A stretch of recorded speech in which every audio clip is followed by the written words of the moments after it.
I've woke up on the wrong side of the bed today, as you can hear from my voice. I'm just getting up. I don't feel like doing anything today. I just want to sit on the couch, probably watch anime or watch YouTube or watch sneaker related stuff. But we got things to do. The house is in a mess right now. I wish I can show you. Let me get my day started.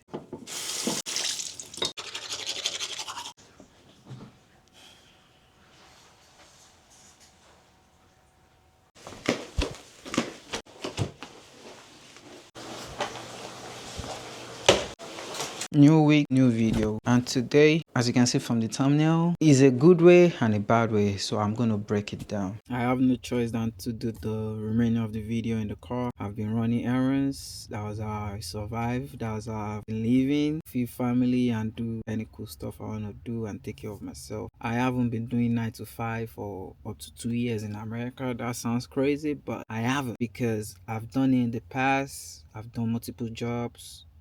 Probably done 2 jobs back to back, and it's just from paycheck to another. And all of a sudden I just decide, like, okay, let me just, you know, start flipping stuff. I started flipping clothes, flipping sneakers, selling and all that. There are ups and downs, like, because some customer might be like, oh, I don't want that cloth no more. They return stuff, or they'll be like, I'm no more interested. Can I get my money back instead of the goods? So I have to scale and balance between those things as a personal shopper. Today I want to talk how I've been stuck in America ever since I got here. Thanks to God, I have my own family, I have a partner, I have a daughter. I'll be introducing each and every one of them along the video, but right now we're still in the process. This is second video I ever uploaded on YouTube, so that's about that. I want to discuss, the journey and literally how I've been stuck in America. I'm from Nigeria. It would be an honor to go back to my family, go back home, go back to motherland and all that. But at the same time, I live in Nigeria for years, for over 2 decades. So me going back, like, I really don't have nothing I want to go do over there rather than visiting family. And if you want to go back to visit family, you have to, have enough money to take care of them. And also, I don't know for other culture, but for Nigeria, I love to brag. Like, no shade, our culture, our heritage is all about, we have to do it the big way, the big way. It's good because we celebrate, and I understand it. I can go back to when slavery exists. Like, we are made to be like, any achievement is a good thing. African American, you also know this, like, they make things seems like, yeah, it's hard, but at the end of the day, it's not really hard if you put in the work. They are, like, we are all human beings. I don't see no color, white, black, brown, it doesn't matter. We are all human beings. But there are some aspect of the world. It's not just America, Europe, different part of the world, Saudi Arabia, like, different part of the world. Like, they judge you according to your skin, or they judge you according to your culture, or they judge you according to your religion, which is not supposed to be like that. At the end of the day, we are all one. As an African, I have my own religion. I can't even read and write fluently in my own language, but I can do that in English because that's what they teach us in school.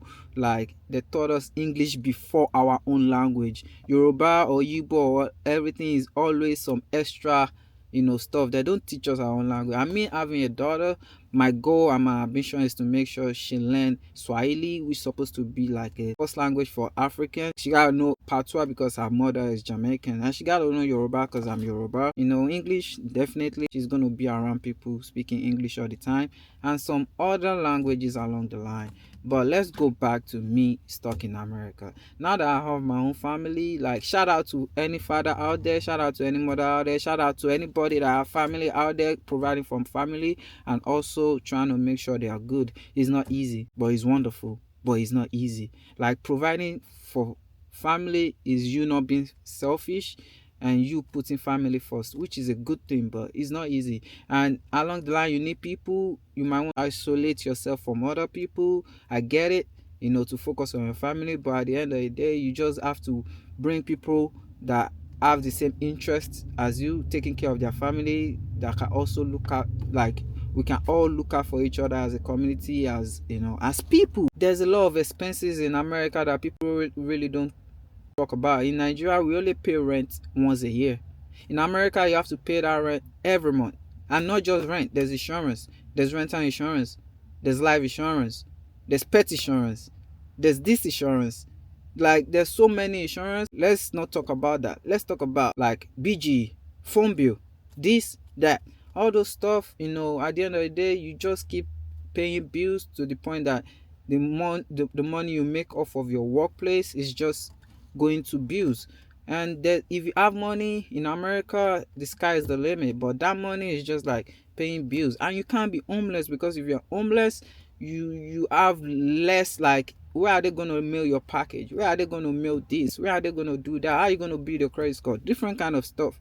Like, so now if I say I want to go back to Nigeria or go back home, like, who's going to pay my rent? Who's going to pay all this stuff, who's going to cover all these things? And the money got to be flowing. And for me that I don't have a 9 to 5, how am I going to keep up?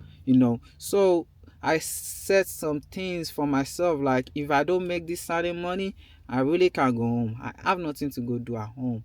You get what I'm saying? That's basically what I want to talk about of me being stuck in America. So that's the con. But the pro is like, I get to meet new people, I get to do businesses, I get to leverage on stuff.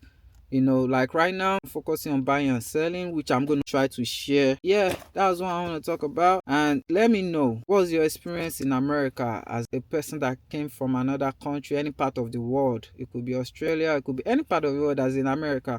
How did you get to navigate through the system? How did you get to balance yourself as a dad, or as a person, as a student, as anybody in America? Was the stuff easy for you, or was it hard? Share your experience. I've talked about my own experience. That's what I want to cover today. If you like this video and you think this video do you good, or you find something take out of it, please give me a like, subscribe, share the video. Peace.